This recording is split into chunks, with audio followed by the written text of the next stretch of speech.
देखिए, ये smart city का प्रोजेक्ट था और हमारे लिए एचआरटीसी के लिए भी सौभाग्य।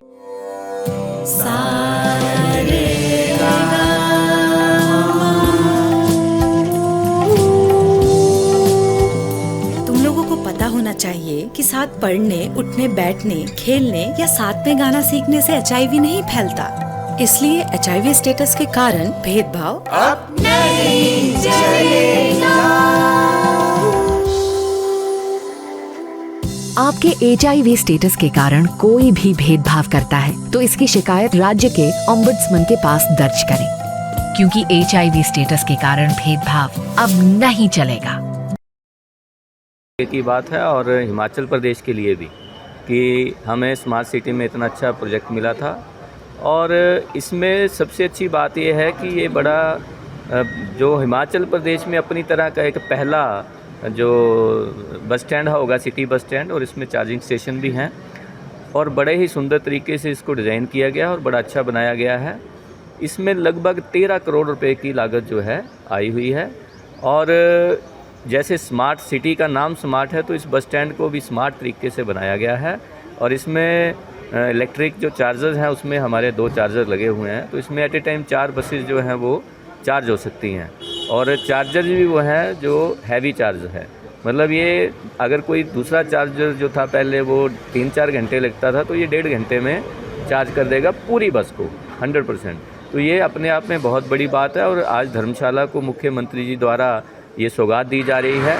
और जो हमारा ग्रीन हिमाचल का हमारे मुख्यमंत्री जी का एक सपना था जो उन्होंने सोचा था, तो उसके ऊपर ये एक कदम की हमारा बढ़त की ओर है। जो सीएम साहब आज हमारे मुख्यमंत्री जो हैं वो हिमाचल प्रदेश की जनता, मुख्यतः धर्मशाला की जनता को इसे समर्पित करने जा रहे हैं। सर, वर्कशॉप का तो अपनी की जाती है, लेकिन बस स्टैंड की अगर मैं बात करता हूँ तो बस स्टैंड का काम अभी भी अधर में लटका हुआ है। आखिर उसमें इतना विलंब किस बात के लिए?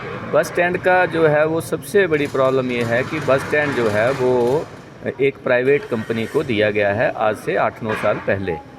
उसमें एक बीजेपी की गवर्नमेंट निकल गई, हमारी लास्ट के टाइम था, और उसके बाद अब 3-3.5 साल ही हो गए, लगभग 9 साल पहले ये उस कंपनी को दिया गया था। और उस कंपनी ने इसमें सिर्फ एक डंगा लगाया जहाँ तक मुझे पता है। उसके बाद इनके कुछ थोड़े डिस्प्यूट चलते रहे। पहले बोला जगह कम है, जगह हमने नीचे जो एक ट्रक यूनियन वाली थी वो दी गई इनको, वो भी उनके नाम हो गई लीज़। लेकिन उसके बाद भी कॉन्ट्रैक्टर जो है वो उसमें आनाकानी कर रहा है। लेकिन उसके लिए हमने अब पूरी कार्रवाई कर ली है, उनको नोटिस भी दिए हैं। उनके अब कानूनी सलाह लेके हम बहुत जल्दी, अगर वो काम शुरू नहीं करते हैं तो हम उसके लिए लीगल कोर्ट में चले जाएंगे। सर, नगर निगम धर्मशाला के कमिश्नर जाफर इकबाल का ये कहना है कि 3 बसों जो कि लोकल लेवल पर चलेंगी, खनियार, धर्मशाला से खनियार हो गया, और 2 अलग रूट हैं शहर के, 3 बसों को जो इलेक्ट्रिक बसें वहाँ धर्मशाला शहर में चलने वाली हैं, उसको लेकर आपकी तरफ से कब तक क्या योजना है? हम अब आपने ऐसा सवाल पूछा है तो मैं आपको आज बता दूं कि मेरे ख्याल एक्चुअली हुआ क्या कि कल ही सीएम साहब का दौरा फाइनल हुआ और हमने कल से ही शाम से ही उन तीनों के लिए परमिट अप्लाई कर दिया है। वैसे तो उसका वो था, हमारे पास परमिट था, लेकिन आरटीओ की तरफ से एक परमिशन होनी है, तो मुझे लगता है 2 बजे तक वो भी क्लियर हो जाएगी।